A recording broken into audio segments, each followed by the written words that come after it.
अगर आप किसी भी फील्ड में जॉब इंटरव्यू के लिए जाते हैं, तो एचआर आपसे ज़रूर पूछता है, क्या आपको एमआईएस रिपोर्ट बनानी आती है?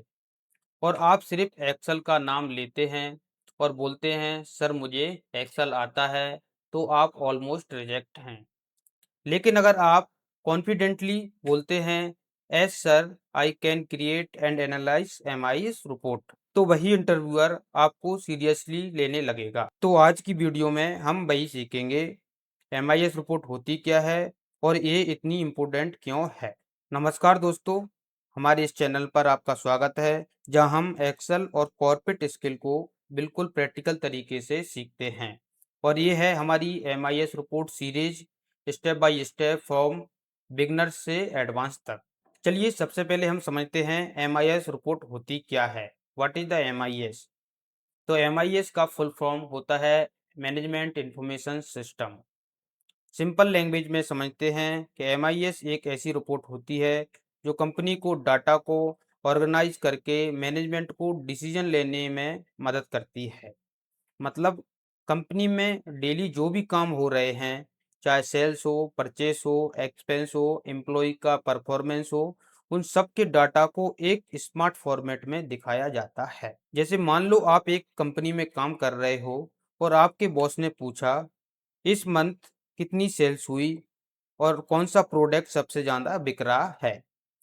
अगर आप इसको मैन्युअली सर्च करोगे, एक एक करके देखोगे, तो इसमें बहुत टाइम वेस्ट होगा। लेकिन अगर आपके पास एमआईएस रिपोर्ट है तो वह 5 सेकंड में ये काम हो जाएगा, वो भी एक क्लिक में। अगर आप एंड तक वीडियो देखते हो तो आपको एमआईएस का पूरा बेस क्लियर हो जाएगा। चलिए अब हम समझते हैं एक एक करके कि एमआईएस रिपोर्ट में क्या क्या होता है। सबसे पहले डाटा होता है, जैसे आपको पता है purchase, sales, expense, loss, profit, इस तरीके का आपको डेटा मिलेगा जिससे एमआईएस रिपोर्ट बनाया जाता है। उसके बाद आपको कुछ समरियां बनानी होती हैं, जिसमें कुल परफॉर्मेंस ओवरव्यू जो समरी निकल के आती है वो बनाई जाती है। इसके बाद टाइम पीरियड होता है, आपको डेली, वीकली, मंथली इस तरीके की रिपोर्ट बनाई जाएंगी। इसके बाद हम चार्ट का उपयोग करते हैं डेटा को आसान तरीके से दिखाने के लिए। और सबसे महत्वपूर्ण होती है केपीआई। इसमें महत्वपूर्ण आंकड़े जैसे टारगेट, अचीवमेंट, टोटल्स, इस तरीके का हम शो कराते हैं। इसके बाद आता है एनालाइज, डेटा से मिलने वाली जरूरी जानकारी जिससे सही फैसला लिया जा सके। एमआईएस रिपोर्ट सिर्फ डेटा दिखाने के लिए नहीं होती, यह डिसीजन लेने के लिए होती है। इसलिए इसे समझना और बनाना दोनों इम्पोर्टेंट होता है। अब मैं आपको बताता हूँ कि एमआईएस रिपोर्ट का उपयोग कहाँ होता है। तो लगभग हर फील्ड में एमआईएस का इस्तेमाल होता है। सबसे पहले हम देखते हैं सेल्स डिपार्टमेंट, सेल्स की रिपोर्ट निकालने के लिए और परफॉर्मेंस ट्रैक करने के लिए एमआईएस का उपयोग होता है। एचआर डिपार्टमेंट में अटेंडेंस, सैलरी और एम्प्लॉय का डाटा बनाने के लिए भी एमआईएस रिपोर्ट का इस्तेमाल होता है। फाइनेंस डिपार्टमेंट में लॉस, प्रॉफिट और अन्य खर्चों के हिसाब के लिए एमआईएस बनाई जाती है।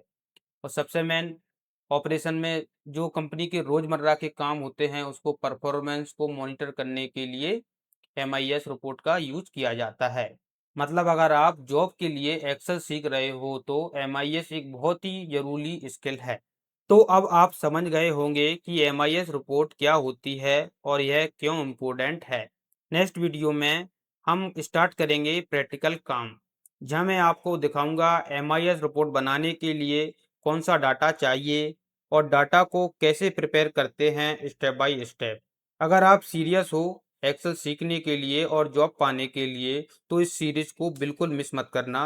वीडियो पसंद आई हो तो लाइक करें, चैनल को सब्सक्राइब जरूर करें क्योंकि नेक्स्ट आने वाली वीडियो आपको जल्दी मिल सके। तो मिलते हैं नेक्स्ट वीडियो में।